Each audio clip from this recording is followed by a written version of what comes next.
mentioned the year where they tested for steroids, right? Where Lee Haney competed. When we did an interview 3 years ago, you told me that you think steroids should be legalized for sports. Should be like Right. it should be just legalized in all sports, including bodybuilding, right?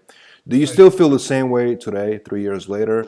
And how do you feel about natural bodybuilding organizations that also exist out there? We're actually making a film about natural bodybuilding right now, so there's quite a few of them out there. But do you still have the same opinion as you did 3 years ago about natural? I mean, about testing in bodybuilding? I do, and I'll tell you why. It's strictly for health reasons.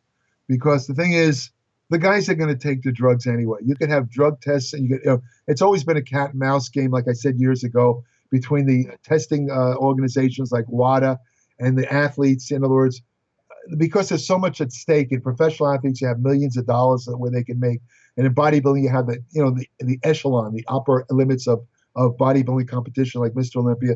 I mean, no matter how many drug tests they put, and of course we know that the Mr. Olympia isn't even drug tested, for crying out loud. But I mean, the thing is that besides that, these guys, my point is, these guys are going to always take drugs.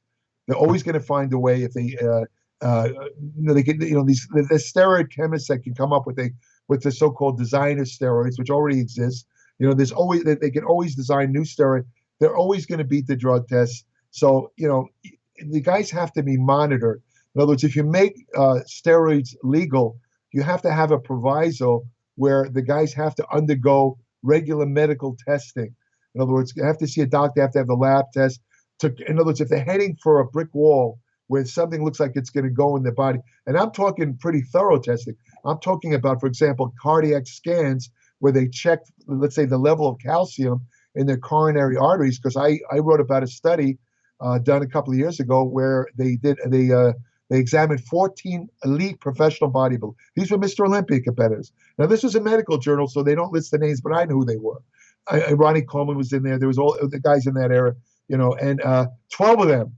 None of these guys had any cardiac symptoms, but 12 of them showed calcium deposits in the coronary. The calcium deposits are a forerunner of eventual severe heart disease, possibly even congestive heart failure or atherosclerosis. In other words, if these guys kept it up, they eventually would get a heart attack or stroke. See what I'm saying? Now, that kind of thing should be monitored. And to me, it should be treated like boxing. If a guy gets knocked out, when you get knocked out in a fight, you have a concussion automatically. There's some brain damage. In other words, if you get, let's say, knocked out twice, you go through two bouts and you get knocked out twice, there's a mandatory time where you can't box again. You have to, they make you heal because they know the third time you might die. You might die in the ring. And some guys die anyway, even with just one knockout. It's rare, but it happens. The same with the bodybuilders. In other words, if they show really bad lab tests, then they're going to have to, get off the steroids. They have to be monitored. But my point is that right now, the biggest problem is, as far as the legalization goes, is that a lot of them are getting their drugs from the black market. And that bothers me because I've written about guys, not necessarily elite bodybuilders. There was one guy in Australia who bought some black market steroids. I think it was trenbolone, if I remember correctly. It turned out it was loaded with arsenic.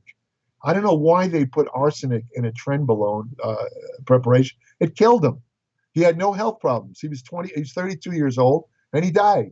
So this more than anything else, I think steroids should be legalized because otherwise they're going to go through unethical sources, and possibly that's going to really hurt them. You could die taking these But black. I was talking to a doctor the other day, and he told me that the quality of steroids went down in the last 10, 20 years, like 10, 15 years. And that's because back then they were actually like high end, pharmaceutical grade steroids. Right. Because people started using them for bodybuilding purposes or for sports, they shut down a lot of the productions, and now a lot of the stuff is underground labs basically manufacturing it. That's exactly true. That's the problem. Years ago, for example, well, I guess it's no secret. I could say it now.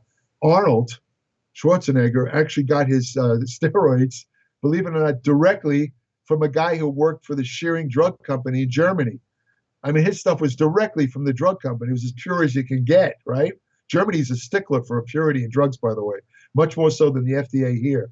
So, those were the days. I mean, like it's what you say is true. Years ago, any steroids you get usually were fine. There was no adulterants added or contamination.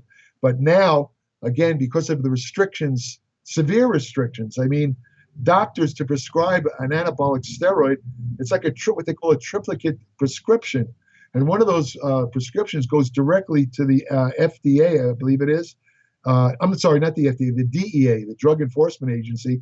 And if a doctor, for example, a legitimate MD, writes out too many prescriptions, let's say for a bodybuilder, he can get his license taken away, and he's out of business. Because of the dosages that it's completely different.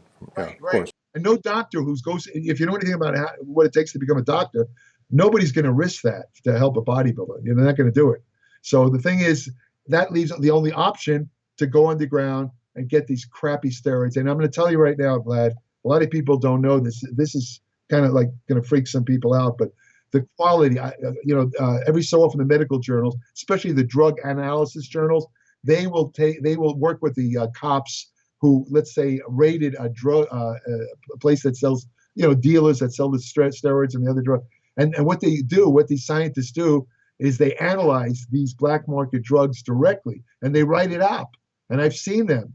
And I'm telling you, in the last couple of years, they found lower, just to confirm what you're saying, they found lower and lower quality. A lot of them were just, if you're lucky, you get one that has nothing in it.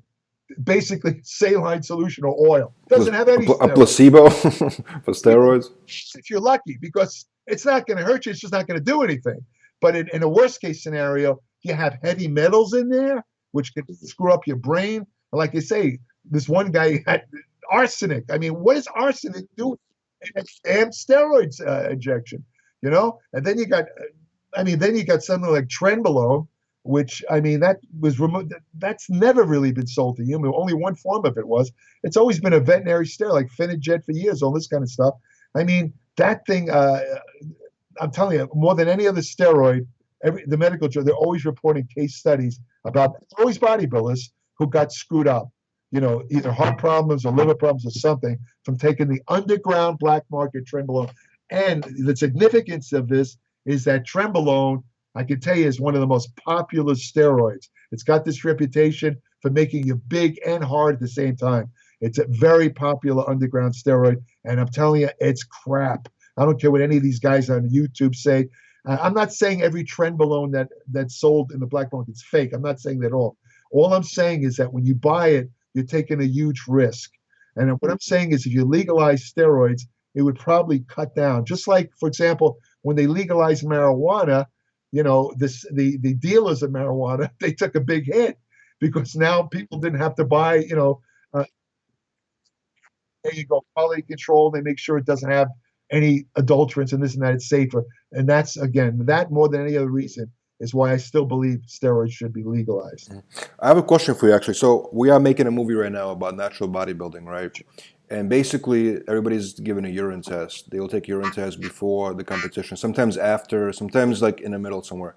But I keep seeing people emailing me all the time. They're saying, well, if you, let's say, take steroids and then you stop the last week before the competition, you take a urine test, it's not going to show up. Is that true or not true? For certain steroids, it's true. Yeah, it's not all steroids. For example, some steroids, just to give you again off the top of my head, let's say one of these natural guys is taking decadirabin and doesn't know the pharmacokinetics of the drug. Well, it turns out that decadirabin is probably the worst steroid you can take if you're in a drug-tested competition because it leaves behind, let's say, markers or residues, whatever you want to call it, that can get this 24 months. 2 years they can detect it. 2 years. Now, some of the ones that give you on the other end of the scale, let's say something like testosterone propionate, which is a very quick-acting testosterone, in and out in a day, right? If you get off that fast enough, you can beat the drug tests, But if you get carried away and you take too much, now you're going to change what they call the testosterone epi ratio. That's the official test for testosterone. And if it's below, if the levels are going to be much higher, right? The levels. Yeah, exactly. If it's above a ratio of 4-1, then you're positive for drug testing. It used to be 6-1. Then they changed it to 4-to-1. And you know what the ironic part is? And this is kind of sad. There's a lot of people that have that ratio and aren't taking anything. That's just the way the body produces it. Yeah, for example, let's say a woman, a female bodybuilder, let's say she drinks a lot of alcohol for some reason a day or two before the show, and and she's got that could actually elevate her natural testosterone to the point where she can fail a drug test. A lot of people don't know that. It's just a quirk of female So metabolism. to put it simply, it's not easy to beat a steroid test, a drug test. It's not easy. It's not an easy thing. You got to really know No, what you're doing. you have to know what you're doing. It can be done though. It can be done. For example, years ago, a lot of the guys or athletes, not just bodybuilders, they take a drug called probenecid.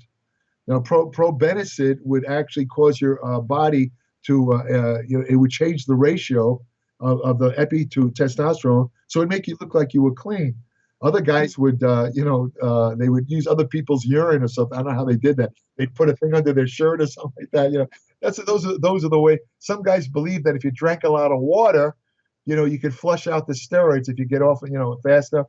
That was really questionable. I mean, I don't think that worked at all. But there are ways to beat it. But again, you're absolutely correct. You have to know what you're doing.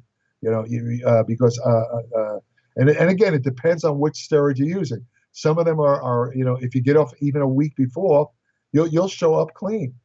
And you're not going to lose all the gains you made in a week, so you still get the benefit. So you still get the benefit, and you can beat the test, basically. Exactly right.